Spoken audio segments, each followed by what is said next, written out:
Bismillahirrahmanirrahim. Assalamualaikum warahmatullahi wabarakatuh. Alhamdulillahirabbil alamin wassalatu wassalamu ala asyrofil anbiya'i wal mursalin sayyidina nabiyina Muhammadin wa ala alihi wa sahbihi man tabi'ahum bi ihsanin ila yaumiddin amma ba'du. Alhamdulillah atas nikmat Allah taala dan kesehatannya, pada kesempatan kali ini kita dapat melanjutkan pembahasan kitab Imta'ul Asma' fi Syarhi Matan Abi Syuja'.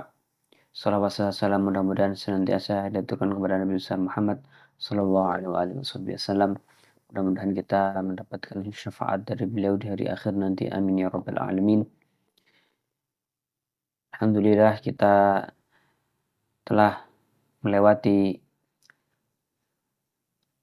hari raya Idul Adha tahun 1445 Hijriah. Mudah-mudahan kita semua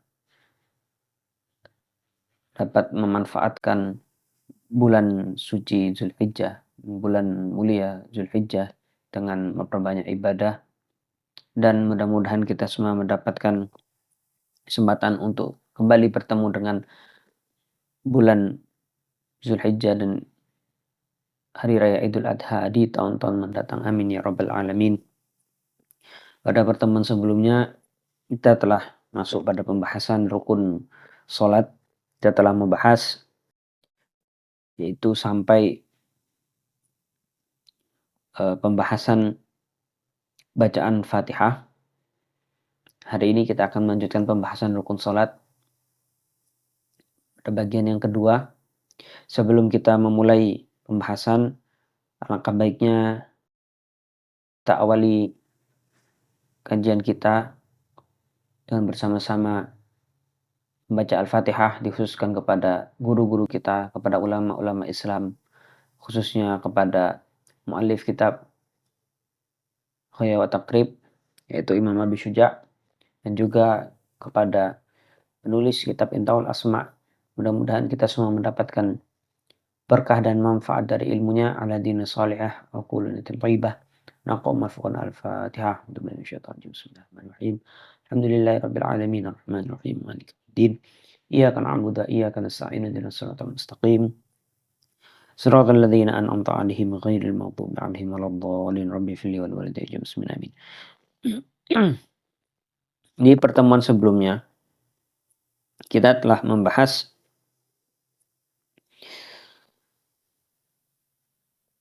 empat rukun sholat dari 14 rukun yang ada.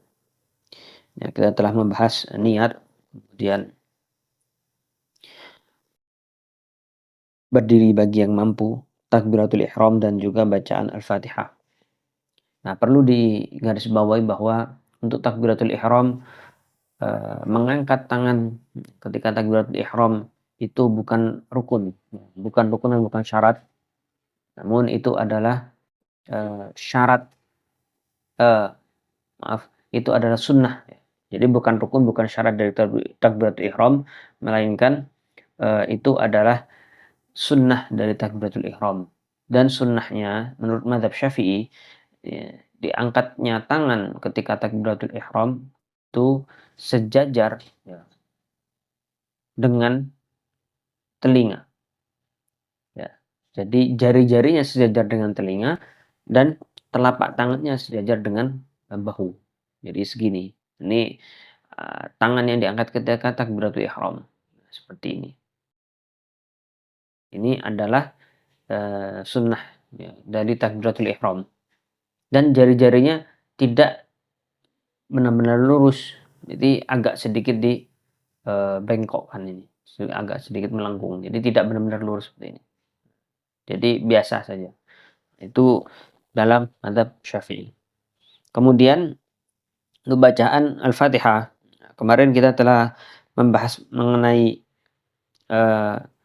wajibnya pembacaan basmalah ketika membaca Al-Fatihah, yaitu apabila Fatihahnya keras, nyaring, maka pembacaan basmalahnya juga nyaring. Dan apabila bacaan Fatihah itu sir atau tidak nyaring, pelan, maka bacaan basmalahnya juga pelan. Nah, perlu digarisbawahi juga bahwa di antara syarat bacaan Fatihah adalah yaitu at-tertib fiha kama waradat bil Quran. Jadi harus tertib, tidak boleh dibaca ayat tersebut saling tumpang tindih, tidak boleh. Harus tertib sesuai urutannya. Kemudian an-nutqu bi jami' hurufiha wa tasydidatiha. Kemudian harus diucapkan huruf-hurufnya pada tempatnya dan juga tasydidnya disebutkan secara lengkap.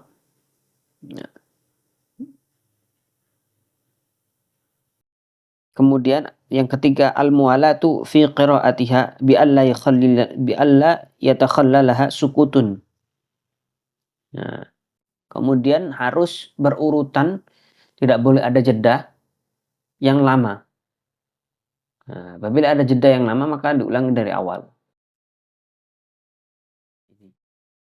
Jadi tidak boleh ada jeda yang lama. Nah, kemudian rukun yang kelima yaitu ar-ruku'u wa tuma'ninatu fih. Nah, ini ruku' dan tuma'ninah dalam rukuknya. Ini yang membedakan antara Imam Abi Syuja dengan yang kita umumnya ketahui mengenai tuma'ninah. Imam Abi Syuja menghitung tuma'ninah di setiap rukun fi'li itu sebagai tuma'ninah yang berdiri sendiri. Jadi ada 4 tuma'ninah. Tuma'ninah ketika ruku, tuma'ninah ketika duduk di antara dua sujud, tuma'ninah ketika sujud, ya. Itu dihitung tersendiri. Nah, sedangkan yang umumnya kita ketahui bahwa tuma'ninah itu meskipun memang tetap sebagai rukun, di rukun fi'li, tetapi dihitungnya satu, tidak dihitung berdiri sendiri di tiap rukun. Nah, ini yang kemudian menyebabkan perbedaan pendapat dalam jumlah rukun sholat.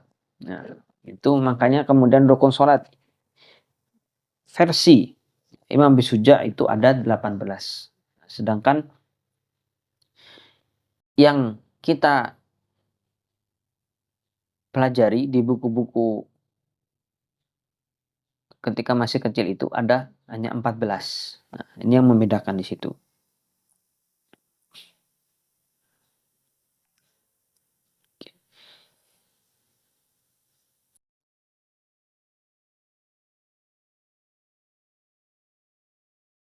Warruku'u wa tuma'ninatu fih. Nah, wa aqallu ruku'i an tablugha rahatur rajuli al-mustawa al-khilqati rukbatayhi min ghairi inkhinas. Nah, kemudian ruku. Ruku ini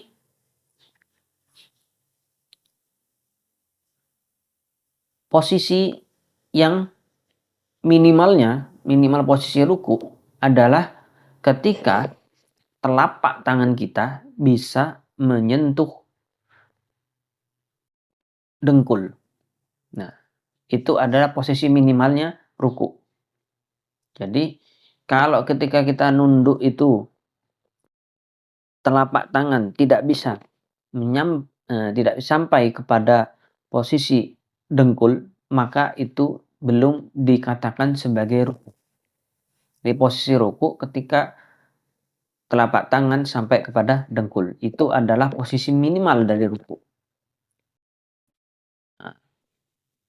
Wa akmaluhu taswiyatu dhuhrihi wa unuqihi wa nasbu saqihi. Nah, adapun posisi paling sempurnanya ruku adalah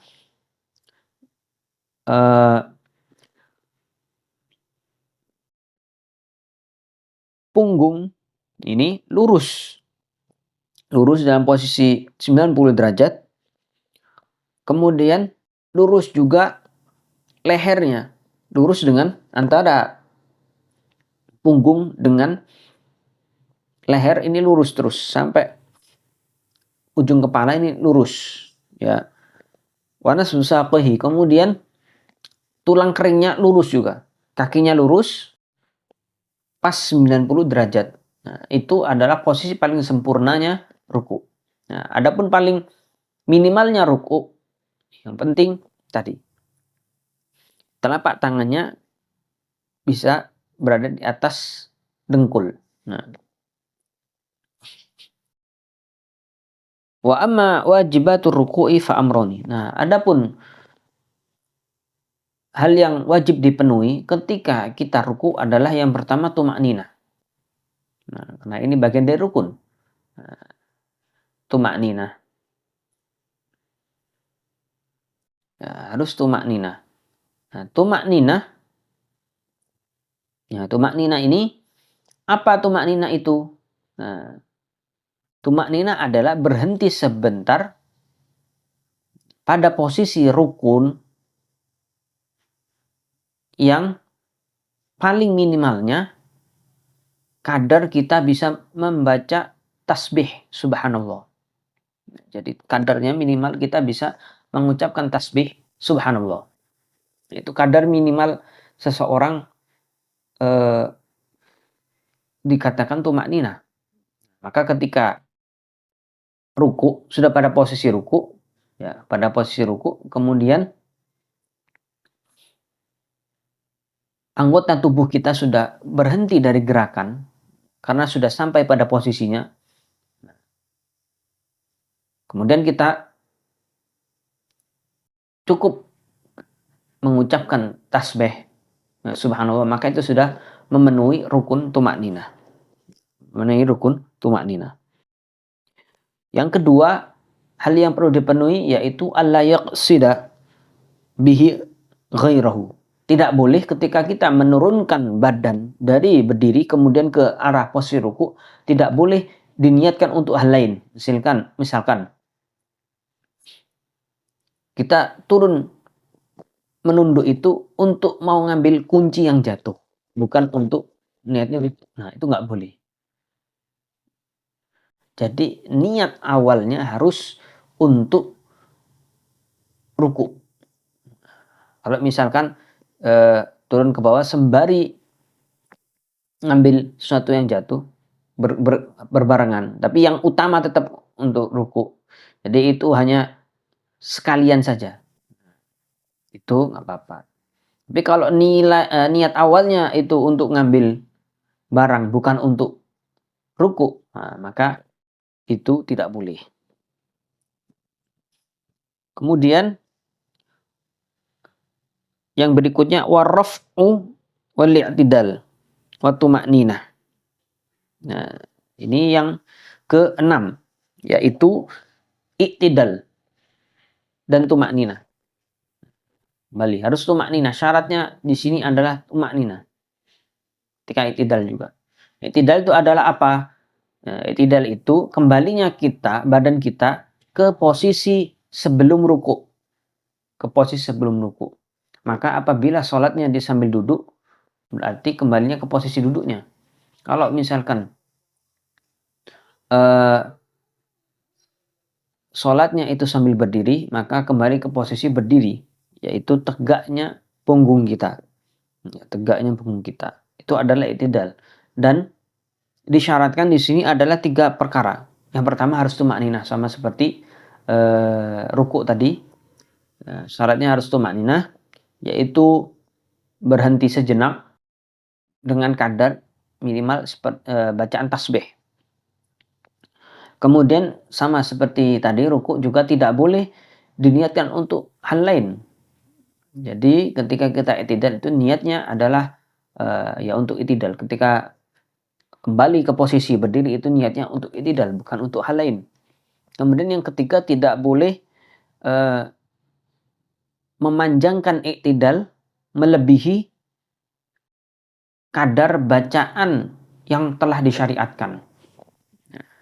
Apa? Yaitu bacaan Sami Allahu liman hamidah, Rabbana wa lakal hamdu mil'us samawati wa mil'ul ardi mil'u ma syi'ta min syai'in ba'du. Nah, tidak boleh melebihi bacaan yang sudah disyariatkan atau digariskan oleh Rasulullah SAW. Kenapa? Karena rukun i'tidal ini, ya, i'tidal ini adalah rukun pendek, bukan rukun panjangnya sholat. Maka tidak boleh memanjangkan melebihi rukun panjang. Melebihi rukun panjang. Tidak boleh lebih lama dari ruku yang rukun panjang. Tidak boleh lebih lama dari sujud yang itu rukun panjang. Nah, jadi i'tidal ini adalah rukun pendek, maka tidak boleh lama-lama. Ini syaratnya itu ada 3. Tumakninah, kemudian harus tumakninah, kemudian ketika bergerak menuju posisi i'tidal itu diniatkannya untuk i'tidal, bukan untuk hal lain. Yang ketiga, yaitu tidak boleh terlalu panjang. Kemudian yang berikutnya sujud. Nah, was-sujud wa tumakninah. Nah, sujud. Nah, sujud ini sama juga harus tumakninah. Dan sama seperti tadi, yaitu ketika turun badan kita menuju ke arah sujud itu juga tidak boleh diniatkan untuk hal lain. Nah, tidak boleh diniatkan untuk hal lain. Dan niatnya kita turun badan kita itu adalah niatnya untuk sujud. Ya. Yang pertama tumakninah, yang kedua niatnya ketika menurunkan badan itu adalah untuk sujud. Kemudian yang ketiga, jadi di sini ada 6. Ada 6 yang harus dipenuhi ketika kita sujud. Yang pertama tadi tumakninah, yang kedua tidak niat untuk hal lain, tapi niatnya adalah untuk sujud. Kemudian tidak sujud alla yasjuda bijabhatihi ala ma yataharraku biharakatihi. Nah, tidak boleh sujud di atas sesuatu itu bergerak dengan gerakan dia. Apa maksudnya? Kita nih pakai peci. Peci ini kalau kepala kita bergerak ke kanan, maka peci akan ikut bergerak ke kanan. Kita ke kiri, dia akan ikut gerak ke kiri. Begitu juga kalau orang pakai surban. Surban itu kalau orang berdiri maka surbannya terangkat, kalau dia turun maka surbannya ikut turun. Nah, inilah maksudnya sesuatu yang bergerak dengan gerakan dia. Nah, nggak boleh kita sujud di atas benda yang bergerak dengan gerakan kita. Maka nggak boleh misalkan ini peci, nah, pakai seperti ini, kemudian sujud, ketutupan, apa namanya, dahinya ketutupan. Tidak boleh dahi kita sujud di atas sesuatu yang bergerak dengan gerakan kita. Kan surbannya saking panjangnya sampai nutupi dahi, jadi turun jatuh ke arah tempat sujud kemudian menutupi dahi kita. Nah, itu nggak boleh. Termasuk juga perempuan. Misalkan ada mukenanya, ya mukenanya saking lebarnya sampai kemudian ketika dia sujud mukenanya itu nutup ke arah tempat sujudnya. Nah, sampai kemudian dahinya itu sujud di atas mukenanya. Nah, itu nggak boleh. Jadi harus sujud di atas benda yang tidak bergerak dengan dia. Nah, kalau sajadah bagaimana? Sajadah itu tidak bergerak dengan kita. Nah, buktinya Anda bisa pindah, ya, pindah posisi tanpa sajadah itu bergerak kan. Kemudian yang keempat, an yadha'a syai'an min jabhatihi wa rukbatihi wa batina kaffaihi wa batina asabihi qadamaihi al-ard. Nah, jadi harus ada bagian dari 7 anggota badan yang menempel di tanah. Tanah ini maksudnya tempat sujud, ya, tempat sujud. Jadi 7 bagian anggota tubuh ini harus menempel di atas tanah. Ya, meskipun hanya bagian sedikit-sedikitnya. Meskipun hanya sebagiannya dari anggota 7 badan ini. Jadi harus ada yang mewakili salah satu dari 7 ini. Ya, harus 7 bagian ini harus ada yang terwakili setiap satu anggota tubuhnya. Nah, apa saja? Yaitu dahi, kemudian tangan, ya, batina asabi qadamihi. Nah, jadi pertama yaitu dahi, kemudian rukbataihi, ya, dengkul. Ya, jadi dahi, dengkul, kedua dengkul, ya, dia hanya satu. Kemudian yang ketiga batina kaffai. Nah, telapak tangan, telapak tangan. Kemudian yang keempat batina asabi'i qadamihi, ya, jari-jari kaki. Nah, yang bagian dalam. Bagian dalam. Ya, jari-jari kaki bagian dalam. Nah, kemudian yang kelima, ya, ini saya ulangi lagi, yaitu jabha, ini jabha, yaitu dahi, kemudian dengkul. Nah, ini dihitung 2, jadi 3. Kemudian ini 2 telapak tangan, 5. Nah, kemudian 2 lagi adalah jari-jari kaki bagian dalam. Nah, itu 7. Nah, yang kanan dan kiri. Jadi ada 7. Nah, khusus dahi, nah, ini harus ada sebagian yang menyentuh tempat sujud. Harus ada bagian yang menyentuh tempat sujud. Jadi nggak boleh misalkan tertutup semua, nggak boleh. Misalkan ada sebagian yang terbuka dan sebagian tertutup, maka itu masih sah tapi makruh. Misalkan kok rambutnya panjang, saking panjangnya kemudian menutupi sebagian sebagian dahi, maka tidak masalah, tapi makruh. Nah, afdolnya ya kita pakai peci biar ini kebuka ini dahinya. Nah, adapun yang lain, tangan boleh tertutup. Misalkan pakai sarung tangan, nggak apa-apa. Dengkul tentu harus ditutup karena ini aurat. Kemudian jari kaki, nah itu intinya jari kaki itu harus bagian dalamnya, yaitu bagian bawahnya itu menempel kepada tempat sujud.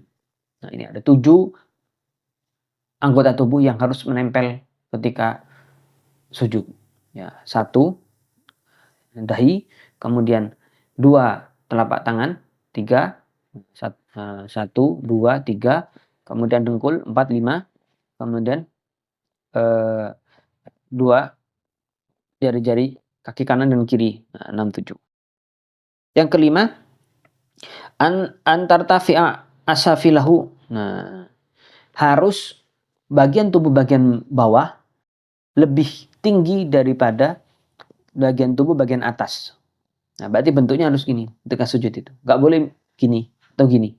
Maka misalkan ada orang biasanya itu karena sholat Jumat nggak cukup masjidnya, akhirnya dia sholat di tangga.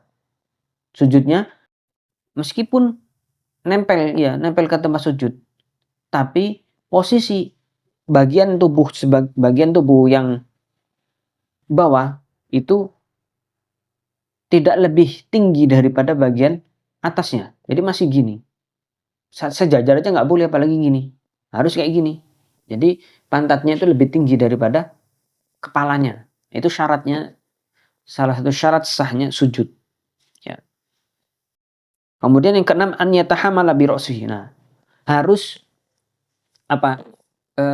bertumpu pada kepala.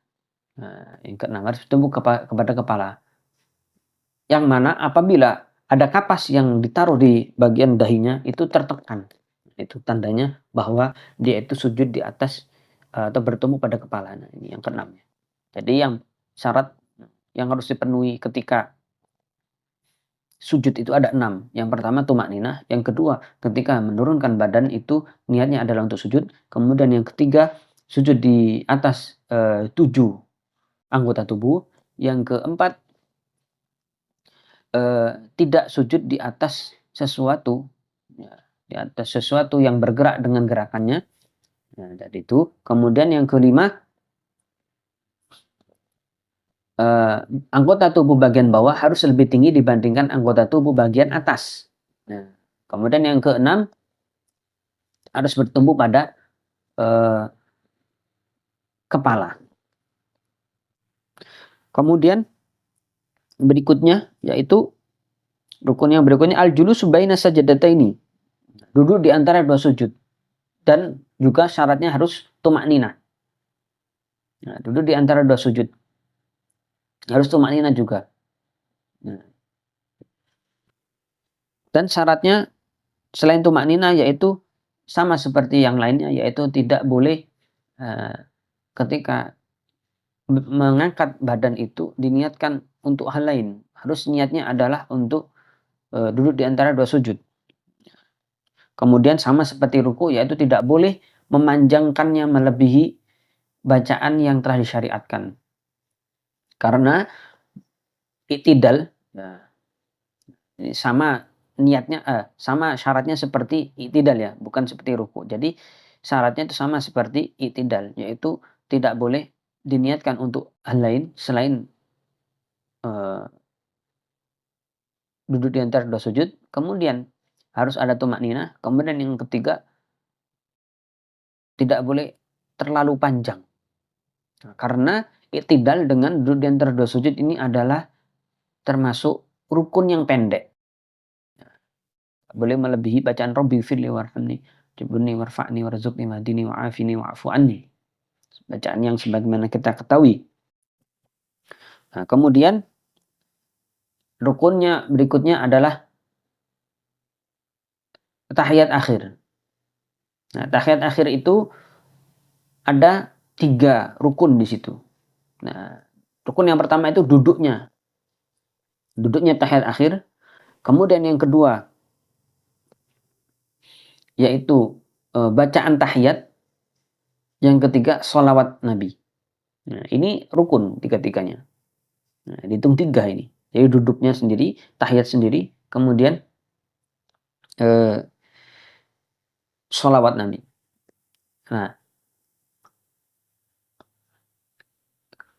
tahiyat, ya, tahiyat paling pendeknya tahiyat itu adalah bacaan at-tahiyatu lillah, assalamu alayka ayuhan nabiyyu wa rahmatullahi wa barakatuh, assalamu alayna wa ala ibadillah salihin, asyhadu an la ilaha illallah wa asyhadu anna muhammadar rasulullah. Kemudian ini paling pendeknya tahiyat itu. Tahiyatu lillah, assalamu alayka ayuhan nabiyyu wa rahmatullahi wa barakatuh, assalamu alayna wa ala ibadillah salihin, asyhadu an la ilaha illallah wa asyhadu anna muhammadar rasulullah. Kemudian paling pendeknya sholawat, Allahumma sholli ala Muhammad wa ala Muhammad. Udah, salam. Nah, itu minimalnya. Lengkapnya sebagaimana yang kita tahu, at-tahiyat at-tahiyatul mubarakatus shalawatut thayyibatu lillah. Assalamu alayka ayuhan nabiy wa rahmatullahi wa barakatuh. Assalamu alayna wa ala ibadillah salihin. Asyhadu an la ilaha illallah wa asyhadu anna muhammadar rasulullah. Kemudian salawatnya salawat Ibrahimiyah. Allahumma shalli ala Muhammad wa ali Muhammad kama shallaita ala Ibrahim wa ala Ibrahim wa barik ala Muhammad wa ali Muhammad kama barakta ala Ibrahim wa ala Ibrahim fil alamin innaka Hamidum Majid. Nah, itu lengkapnya. Nah, pendeknya tadi, yang singkatnya tadi.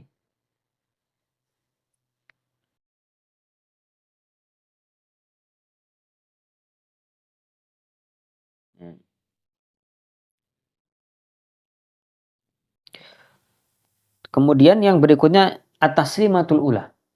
Salam yang pertama. Nah, jadi kalau salam yang kedua itu sunnah. Nah, salam yang rukun adalah salam yang pertama. Nah, salam yang pertama dengan ucapan assalamualaikum warahmatullah. Paling sedikitnya assalamualaikum.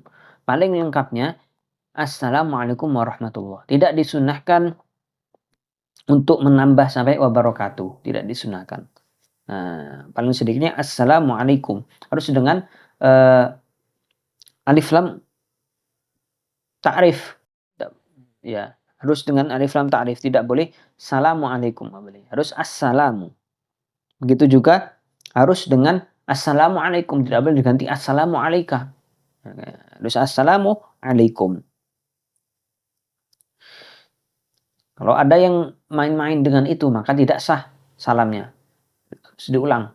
Nah, kemudian yang terakhir yaitu tartibul arkan madzakarnahu. Harus tertib, tidak boleh saling mendahului rukun. Misalkan sujud dulu baru ruku, nah, itu nggak boleh. Harus tertib. Nah, kemudian ada pertanyaan, bagaimana kalau misalkan ada orang dia eh, sengaja tidak urut rukunya. Kalau sengaja maka syaratnya sholatnya batal. Nah, kalau lupa, bagaimana kalau lupa? Misalkan dia belum ruku, tiba-tiba udah sujud. Ini nggak sengaja, lupa. Nah, kalau ada orang lupa, meninggalkan salah satu rukun yang belum dilakukan, nah, ini ada beberapa keadaan. Antara dia ingatnya ketika belum sampai pada rukun itu yang ditinggalkan tadi, yang dilupakan tadi, belum sampai ke rukun yang dilupakan di rokaat berikutnya. Misalkan rokaat kedua lupa, nggak ruku, udah sujud. Ingatnya ketika sujud atau ketika duduk di antara dua sujud. Oh iya, tadi saya belum belum ruku.